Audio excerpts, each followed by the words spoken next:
Bismillahirrahmanirrahim. Assalamualaikum warahmatullahi wabarakatuh. Perkenalkan, nama saya Rahmawati dengan NIM 312211004 kelas D pagi. Pada kesempatan kali ini saya akan menyampaikan 3 sastra klasik dari daerah saya, yaitu Kabupaten Sambas. Nah, sebelum saya menyampaikan sastra klasik tersebut, saya terlebih dahulu akan menyampaikan tujuan saya membahas tentang sastra klasik. Jadi yang pertama itu untuk pemenuhan tugas mata kuliah sastra klasik Kalimantan Barat, dan yang kedua saya ingin mempublikasikan sastra klasik yang ada di daerah saya. Yang ketiga saya ingin melestarikan sastra klasik yang ada di daerah saya.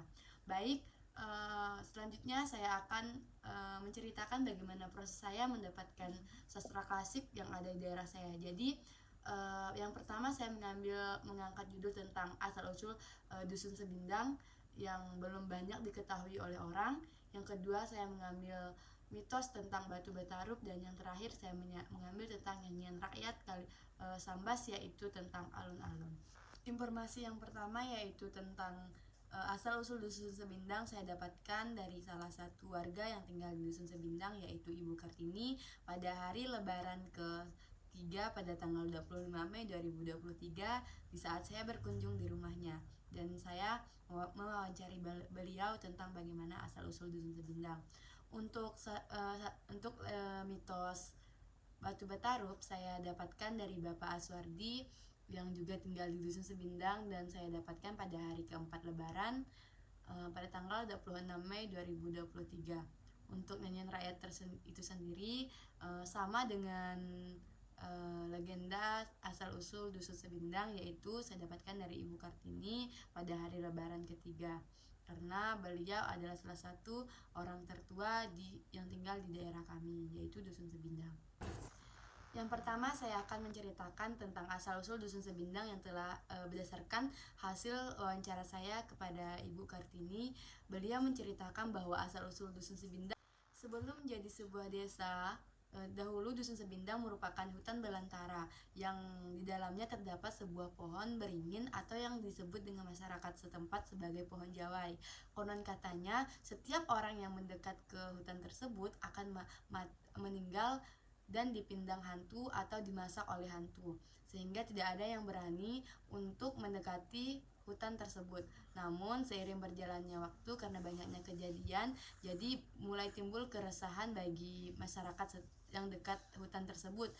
Kemudian mereka pun bekerja sama melakukan berobat kampung untuk memindahkan batang pohon tersebut ke daerah yang lain, hingga tidak ada lagi korban selanjutnya. Upaya berobat kampung pun terus dilakukan oleh masyarakat tanpa kenal lelah sampai bisa memindahkan pohon tersebut, dan alhasil lama kelamaan akhirnya pohon tersebut berhasil dipindahkan, namun tidak tahu pindah kemana karena pohon tersebut hilang dengan sendirinya karena berobat kampung. Karena sudah merasa aman, jadi banyak warga yang mendirikan rumah di sekitar hutan tersebut, dan hutan tersebut pun perlahan-lahan menjadi sebuah permukiman warga yang disebut dengan Dusun Sebindang. Baik, itu tadi cerita tentang asal-usul Dusun Sebindang. Nah, kegunaannya cerita tersebut di masyarakat adalah sebagai informasi atau pengetahuan masyarakat sekarang yang tinggal di Dusun Sebindang bahwa dahulunya ada sejarah tentang terjadinya Dusun Sebindang sebelum menjadi sebuah permukiman desa. Namun sangat disayangkan sekarang penyebarannya itu sangat-sangat minim, karena banyak sekali anak-anak muda di daerah sana yang tidak mengetahui sejarah-sejarah tersebut. Karena saya ketika ingin menanyakan tentang sejarah ini pun harus mencari orang yang tertua di kampung kami, baru ada yang tahu tentang sejarah ini. Baik, selanjutnya saya akan menceritakan tentang mitos Batu Batarup yang telah saya dapatkan dari Bapak Aswardi sebagai informan untuk sastra klasik ini. Berdasarkan apa yang telah diceritakan oleh Bapak Aswardi, bahwa dahulu di sebuah desa di salah satu kampung di Kabupaten Sambas, yaitu Desa Galing, terdapat seorang janda dengan satu orang anaknya. Suaminya sudah lama meninggal dan mereka hanya hidup berdua dalam keadaan yang kurang mampu, dan dia menghidupi anaknya dengan hanya mencari kayu bakar di hutan. Hingga pada suatu hari ada salah satu orang kaya di desa mereka ingin mengadakan sebuah acara pernikahan, namun mereka tidak diundang karena mereka itu miskin. Namun sang anak sangat kekeh untuk mengikuti acara tersebut karena ingin merasakan makanan-makanan yang lezat yang telah disediakan di sana. Hingga tibalah pada hari acara tersebut akan dilaksanakan. Orang-orang pun mulai membuat tarup sesuai dengan budaya masyarakat Sambas bahwa akan diadakan tarup jika diadakan acara-acara besar seperti pernikahan. Sang anak berusaha menyelinap masuk ke dalam acara tersebut demi mencoba makanan lezat yang ada di acara tersebut. Namun, dia ketahuan oleh penjaga tarup dan akhirnya diusir oleh penjaga tarup. Sang anak pun pulang dengan perasaan yang sedih dan menceritakan semua kejadian yang dialami kepada sang ibu. Lalu sang ibu pun beranggapan bahwa mungkin anaknya itu memiliki bau badan sehingga anaknya disuruh untuk mandi terlebih dahulu. Kemudian anaknya pun mandi dengan menggunakan sabun yang banyak agar badannya tidak lagi bau. Kemudian dia pun kembali ke acara tersebut. Namun, setibanya di sana dia kembali diusir oleh penjaga tarup.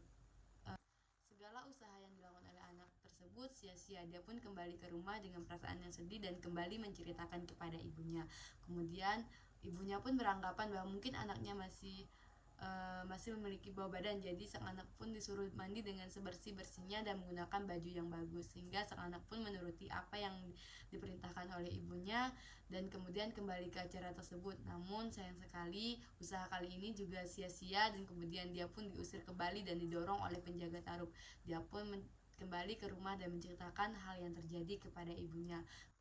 Kemudian sang ibu pun murka dengan apa yang telah dilakukan oleh orang-orang tersebut kepada anaknya, sehingga ibu tersebut memerintahkan anaknya untuk mendadani kucing dengan secantik mungkin. Setelah sang anak mendadani kucing dengan secantik mungkin, kemudian kucing tersebut pun dilempar oleh ibu dan anak ke dalam tarup tersebut, sehingga orang yang hadir di dalam tarup tersebut terbahak-bahak tertawa melihat kucing yang didandani. Mereka tidak bisa berhenti bertawa karena melihat penampilan kucing yang sudah didandani, sehingga petir pun menyambar tarup tersebut dan kemudian tarup tersebut menjadi batu. Sang ibu dan anak tidak berubah menjadi batu karena mereka bersembunyi di bambu. Hingga pada sekarang masyarakat mempercayai bahwa tidak boleh mentertawakan kucing. Baik, itu tadi cerita tentang batu batarup yang digunakan masyarakat untuk pelajaran hidup sehari-hari bahwa tidak boleh menertawakan kucing. Nah, penyebaran untuk cerita batu batarup itu sendiri juga belum maksimal, sama sepertinya dengan legenda asal usul dusun Sumedang tadi, bahwa masih banyak sekali anak-anak muda sekarang yang tidak mengetahui cerita tersebut. Selanjutnya tentang nyanyian rakyat, yaitu alun-alun. Alun-alun ini sendiri juga baru saya ketahui dari informan yang saya wawancarai, yaitu Ibu Kartini. Beliau menceritakan bahwa ada lagu yang sudah sangat lama yang tidak diketahui penciptanya, yaitu lagu alun-alun. Kemudian beliau pun mencontohkan bagaimana lagu tersebut. Baik, saya akan sedikit menyanyikan lagu alun-alun tersebut.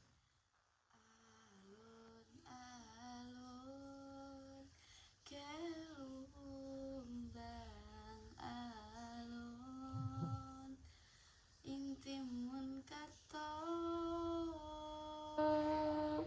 dipungka tia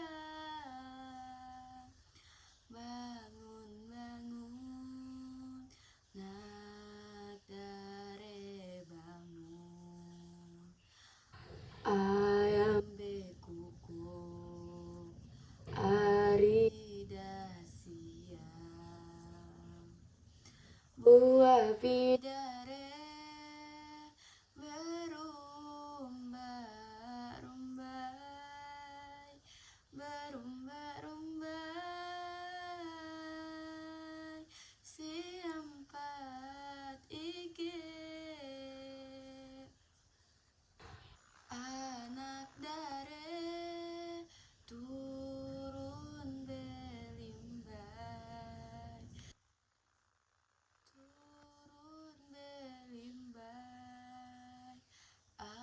ampat miade nang tuwe berbaju gadung nang tengah